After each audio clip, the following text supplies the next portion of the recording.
Nagbabalik ang House at your service. Ngayong 20th Congress, inihain nina Representative Jocelyn Tulfo at Representative Edvic Yap ng ACT-CIS Party List at 2nd District Representative ng Quezon City, Ralph Wendell Tulfo, ang House Bill 2833 na ang layunin ay paigtingin pa ang proteksyon at seguridad ng ating mga kababayang overseas Filipino workers na kadalasan nambibiktima ng iba't ibang uri ng mga scams.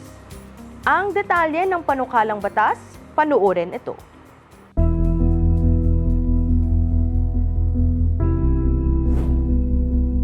Ngayong halos lahat ng transaksyon ay ginagawa na sa mga online platforms, mas dumarami rin ang mga Pilipinong nabibiktima ng iba't ibang uri ng modus operandi.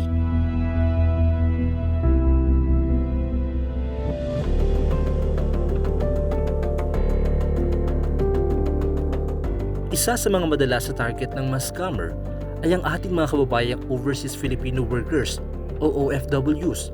Dahil una, malayo sila sa Pilipinas, kaya mahihirapan silang magsampa ng reklamo agad kapag sila ay naloko. Marami sa mga OFWs ang nasasangkot sa investment fraud. Halimbawa nito, ang Ponzi scheme, kung saan aalokin ng scammer ang isang OFW na mag-invest ng pera sa pangakong tutubo ito ng mas malaking halaga. May mga nabibiktima rin ng false sales of goods or services. May ibinibenta ang scammer sa isang OFW. Dahil malayo ito, hindi nito makikilatis ang mga produkto kung ayos pa ba ito o may defect. Minsan nga, wala naman talagang ibinibentang produkto. Samantala, marami rin ang nabibiktima ng hidden fees o coercion ng ilang recruitment agencies. Sinasabi nilang libre ang pag-a-apply papuntang abroad.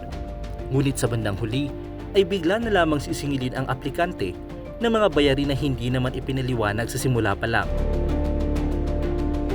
Marami rin ang napapaniwala sa taktika ng social engineering.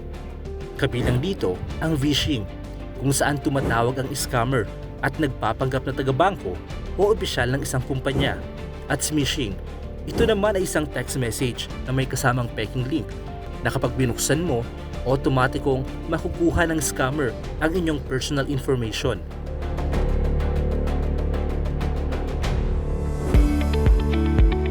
Inihain ni na Representative Jocelyn Tulfo, Representative Edvic Yap ng ACT-CIS Party List at ni 2nd District Quezon City Representative Ralph Wendell Tulfo ang House Bill No. 2833. Layunin ng panukalang batas na ito na balakasin ang proteksyon ng mga OFWs at kanilang pamilya laban sa iba't ibang uri ng fraudulent practices. Sa ilalim nito, maaaring maparusahan ang sinumang sangkot sa mga gawain tulad ng investment fraud, false sales of goods or services, hidden fees, social engineering, at agency collusion. Kung isang individual ang sangkot, 12 hanggang 20 taong pagkakakulong at may multang 5 milyon hanggang 10 milyong piso. Kapag naulit muli, habang buhay na pagkakakulong at 15 milyong pisong multa. Kung korporasyon o organisasyon naman ang sangkot, may multa itong 20 milyong piso at posibleng pagkansela ng lisensya. Samantala, kung muli itong naulit, may multa ito ng 50 milyong piso at permanenteng pagsasara. Samantala, maaari ring makulong ng panghabang buhay ang mga opisyal na sangkot dito. Itinuturing na modern heroes ang ating mga OFWs. Bukod sa pagsuporta sa kanilang pamilya, malaki rin ang kanilang ambag sa ekonomiya ng bansa. Kaya nararapat lamang na magkaroon ng mas mahigpit na mga batas na magpoprotekta sa kanila laban sa panloloko. Dahil sa huli, ang layunin ng batas ay tiyaking may sapat na proteksyon ang bawat Pilipino, lalo na ang mga OFW na nagsasakripisyo para sa kanilang pamilya at para sa bansa.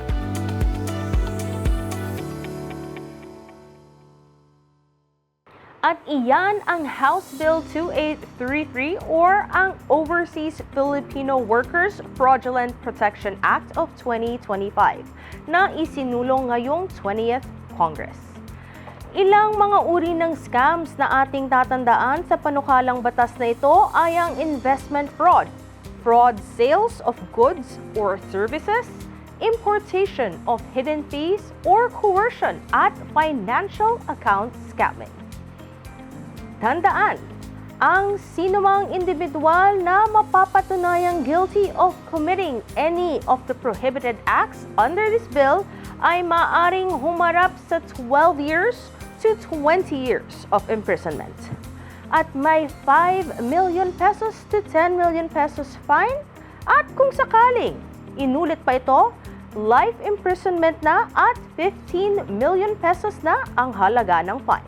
At kung corporations naman or associations ang mapapatunayang guilty sa kasong panloloko, nasa 20 million pesos ang ipapataw na fine at maaari pang tanggalan ito ng license to operate.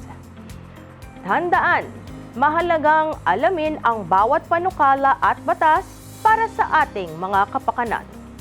Dahil ang layunin ng batas ay protektahan ang lahat. Huwag po kayong bibitiw dahil magbabalik pa ang House at your service.